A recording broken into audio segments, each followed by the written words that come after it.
Vultures traced lazy circles in the copper sky as Jackson Wheeler slumped forward in his saddle. 3 days without proper water had left his lips cracked and bleeding, his tongue swollen against his teeth.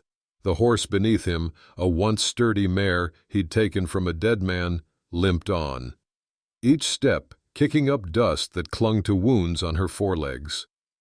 "Not much further, did girl?" He lied, his voice a dry rasp that scattered a pair of jackrabbits.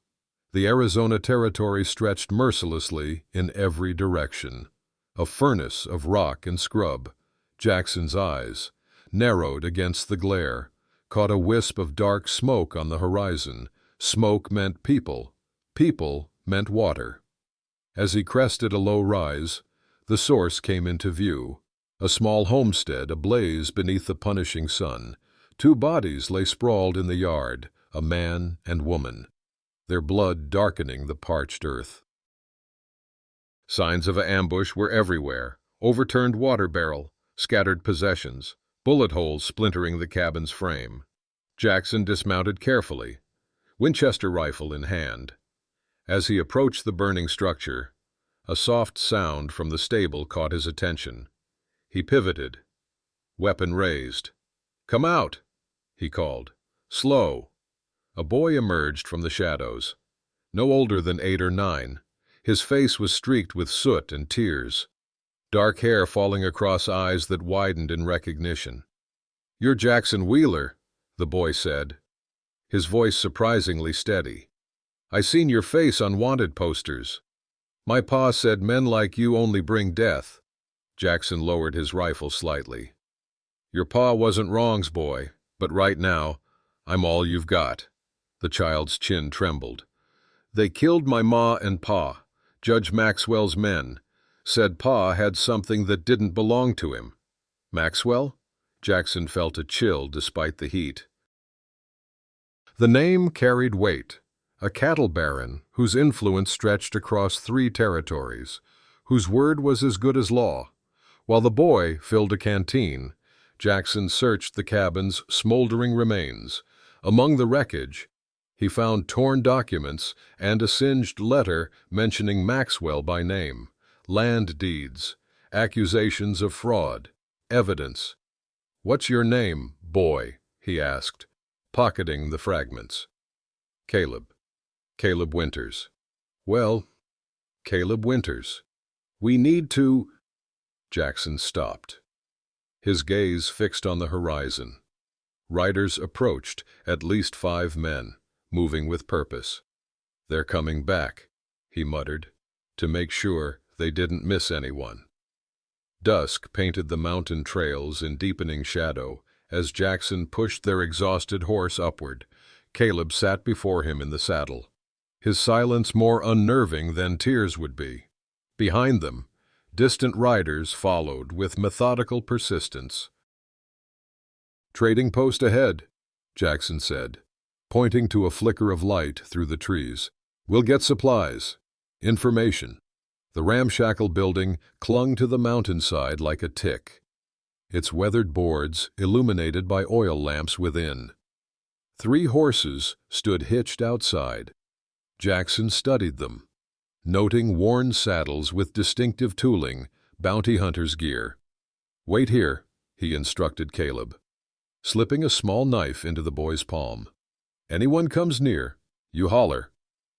Inside, a grizzled man with a patched eye regarded Jackson suspiciously from behind a rough-hewn counter.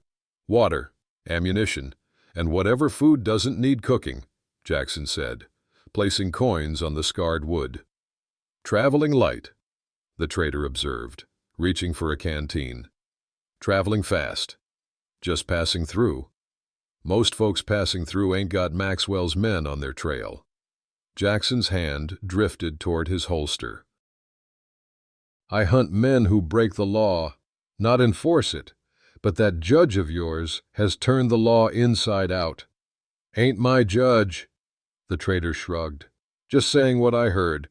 Rumor is he's offering 500 for a bounty hunter gone rogue and the boy he kidnapped." A floorboard creaked behind Jackson. He turned to find Caleb slipping quietly through the door, a folded map and dried beef clutched in his small hands. Their eyes met. The boy had been listening, stealing what they needed. The trader followed Jackson's gaze. "That the boy? Shit. Mister, I don't want trouble." "Then don't make any," Jackson said, reaching for the supplies. A voice cut through the tense silence. "Well now, if it ain't Jackson Wheeler." Two men rose from a shadowed table in the corner, hands hovering near their weapons. Jackson recognized them, fellow bounty hunters he'd crossed paths with over the years, men who'd kill their own mothers for the right price. "Nolan, Burke." "Been a while." "Not long enough," Nolan replied, thumbs hooked in his belt. "Heard you're worth good money now, live or dead, though Maxwell prefers dead."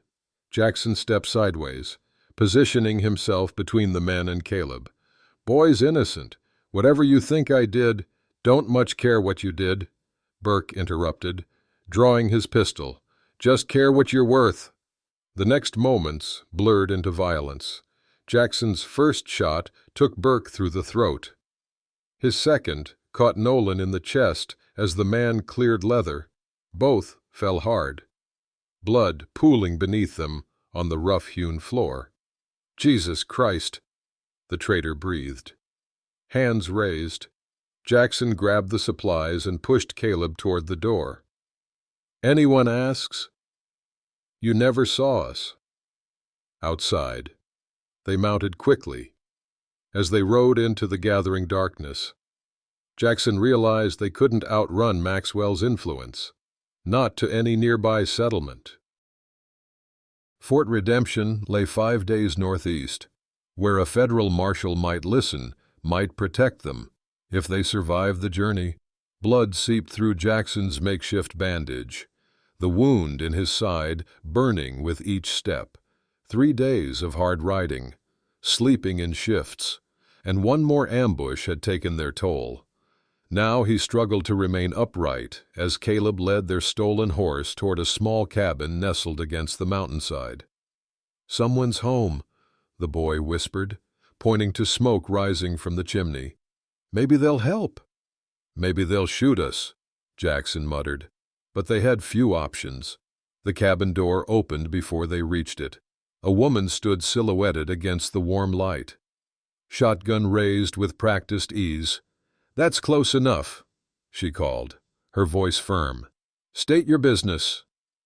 "My friend's hurt," Caleb answered before Jackson could speak. "Please, ma'am." "He's bleeding bad." The woman stepped forward, shotgun unwavering. She was perhaps 35, with auburn hair pulled back severely from a face that had seen its share of hardship. Her eyes narrowed as she took in Jackson's slumped form. "You're Wheeler," she said. "The bounty hunter." Jackson managed a weak nod. "Ma'am, you've got a price on your head, $500. "7 now," he corrected, feeling consciousness slip. "Last I heard." She studied them silently, then lowered her weapon with a sigh. "Bring him inside. Boy, I'm not promising anything." The cabin's interior was surprisingly orderly, shelves lined with books and jars of dried herbs. A clean table, a wood stove radiating heat. Jackson collapsed onto a narrow cot as the woman set her shotgun aside and rolled up her sleeves. "I'm Sarah Blackwood," she said, cutting away his blood-soaked shirt. "Used to be a nurse.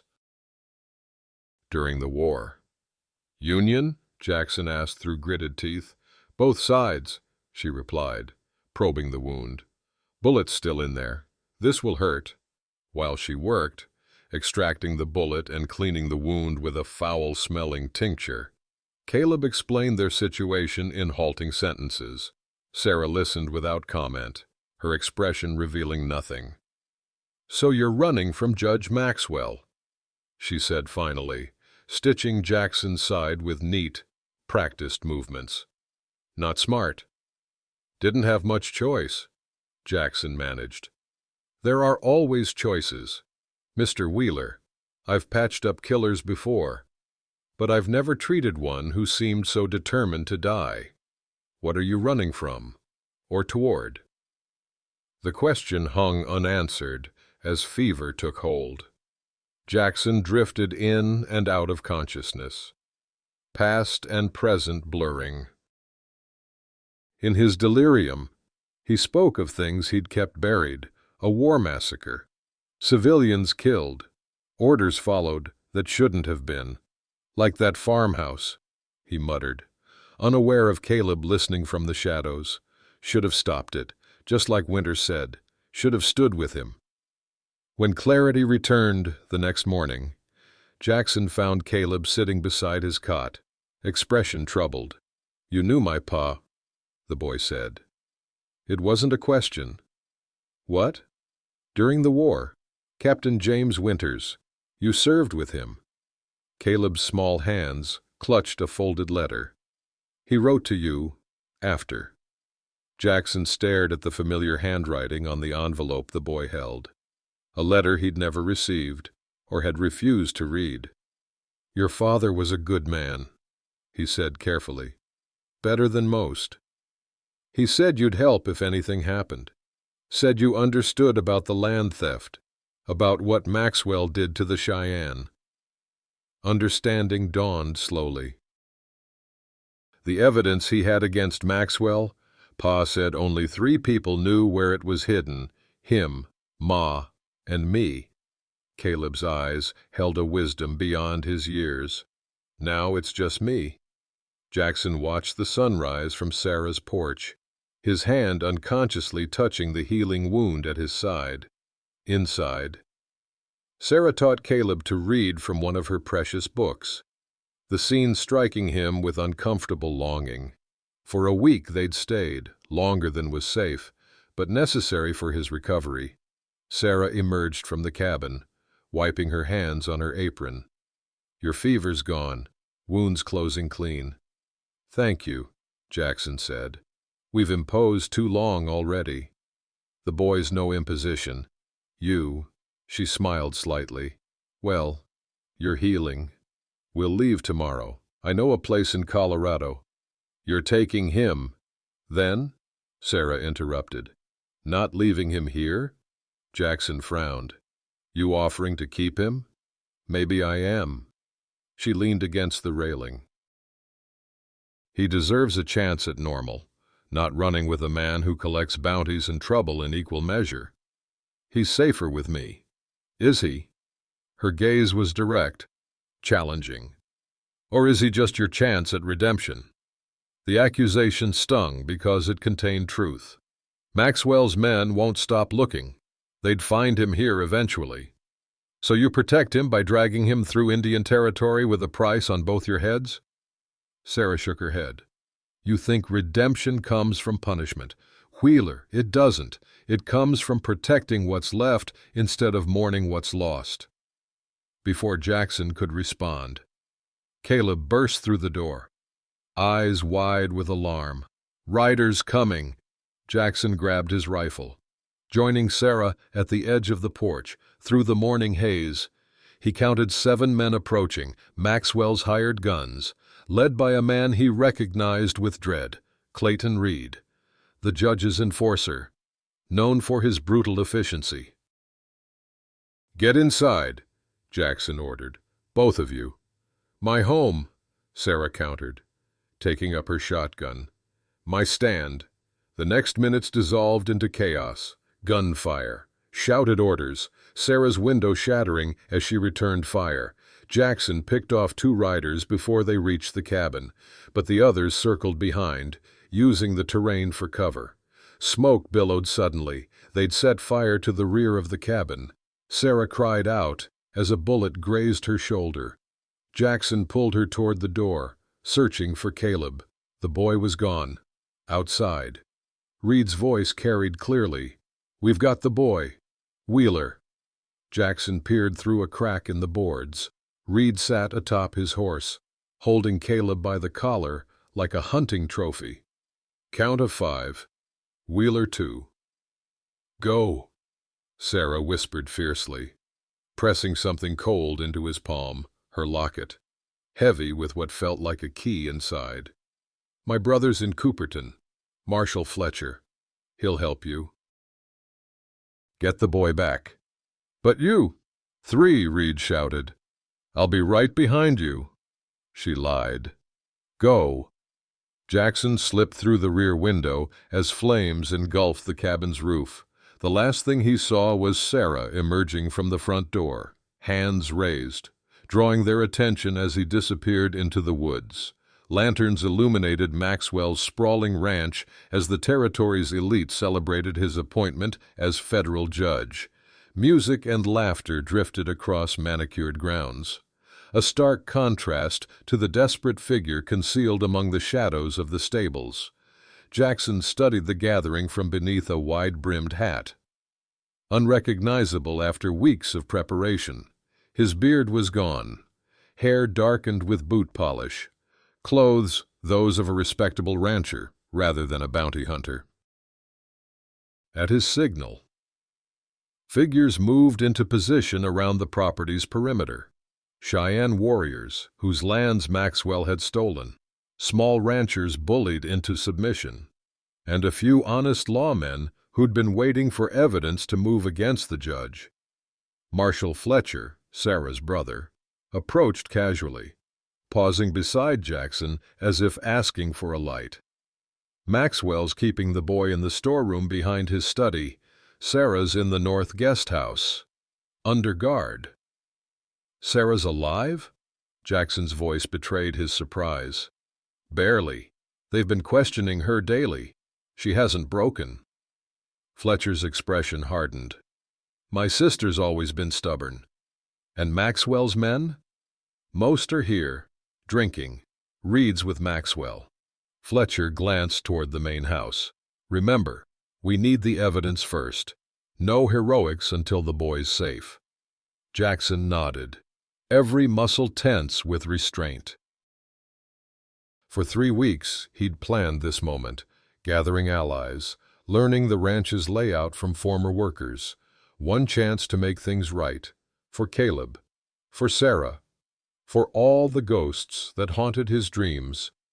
As the celebration reached its peak, Jackson slipped through a servant's entrance, moving with practiced silence through the mansion's opulent halls.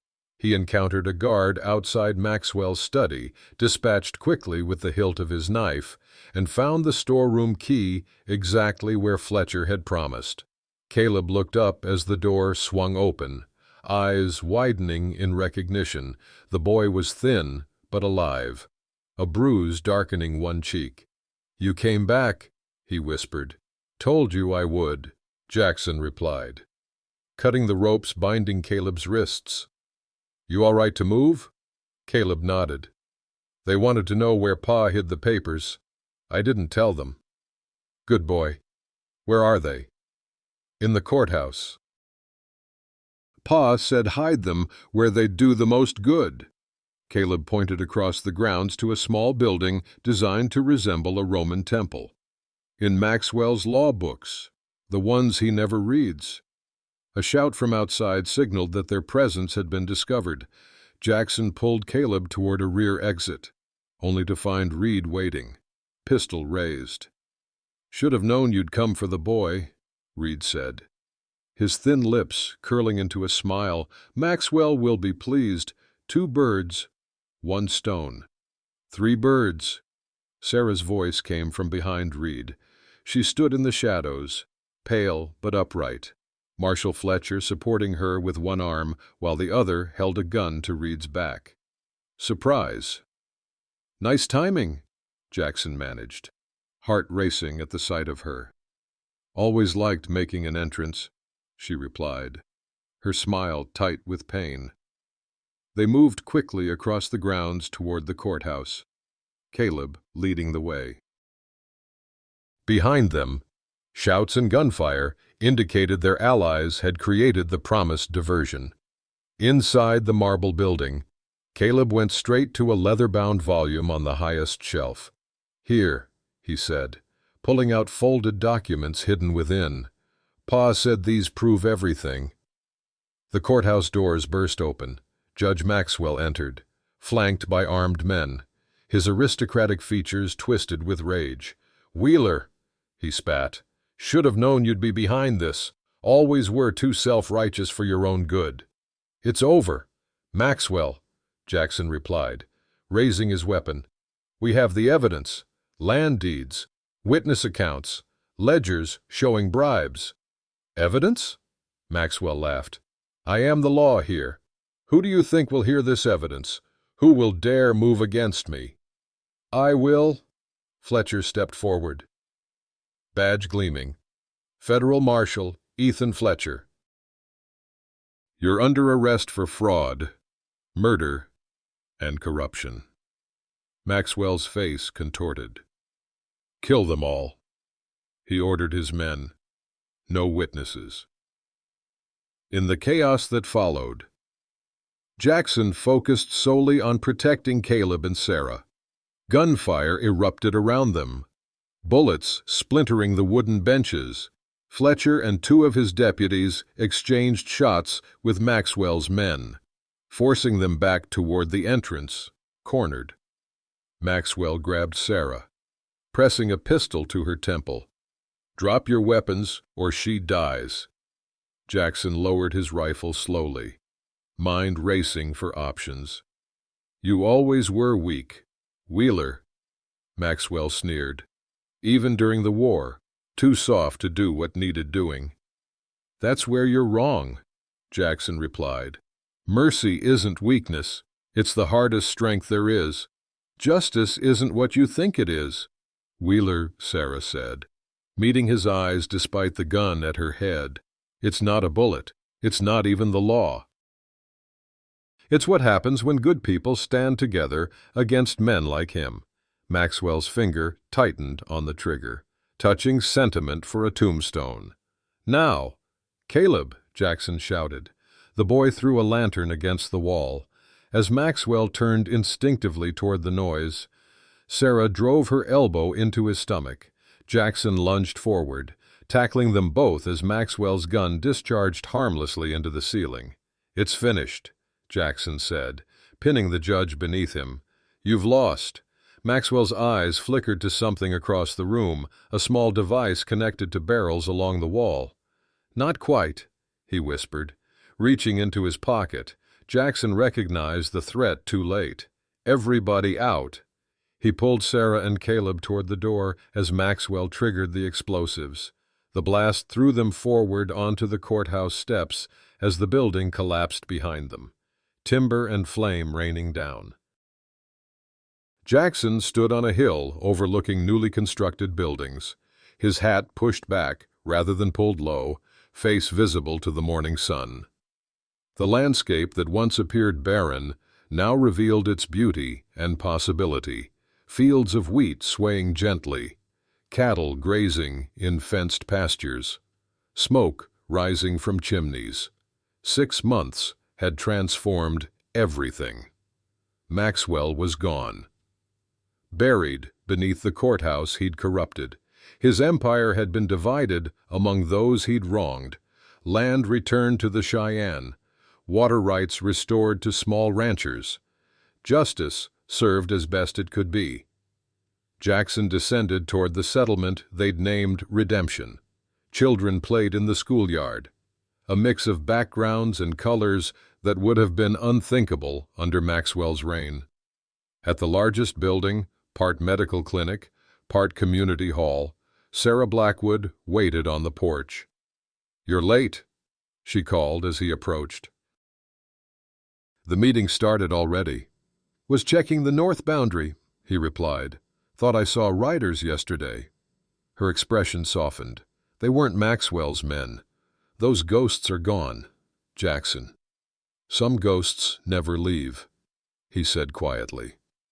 Inside, Caleb sat at a table covered with papers and maps, reading aloud from his father's journals to a group of attentive listeners. At 10, the boy had grown taller, stronger, shadows in his eyes balanced by newfound purpose. "There he is," Caleb grinned, spotting Jackson. "Marshal Wheeler, finally." "Not Marshal yet," Jackson corrected, uncomfortable with the title, just considering the offer. "You'd be good at it," Sarah said, following him inside. "You know this territory better than anyone. Know its people, too." After the group dispersed, the three of them sat on the clinic's porch, watching the sunset paint the distant mountains. A comfortable silence settled between them, the ease of family formed through fire rather than blood. "Do you still have nightmares?" Caleb asked suddenly. "About the war? About Maxwell?" Jackson considered the question, looking at the boy who'd become his ward, at Sarah, whose hand now rested easily in his. "Some debts can't be paid, Wheeler," Sarah said gently. "They can only be lived with. The question is whether you live with them alone or surrounded by those who help carry the weight." "The nightmares don't stop," Jackson answered honestly, "but they remind us why we keep fighting for something better." As darkness fell, lamps were lit in windows across the settlement, each pinpoint of light representing what they'd built together, not perfect justice, but a community where people stood against cruelty, where redemption wasn't just possible but practiced daily. Jackson Wheeler, once a man who hunted others for money, now found himself guardian of something far more valuable. The bounty hunter had disappeared into memory, replaced by a man who understood that true redemption wasn't found in punishment or isolation, but in the courage to begin again, surrounded by those who chose to see beyond his past to the person he could become. The night deepened around them, but they remained on the porch, three unlikely survivors bound by choice rather than circumstance, their shadows merging into one as the first stars appeared overhead.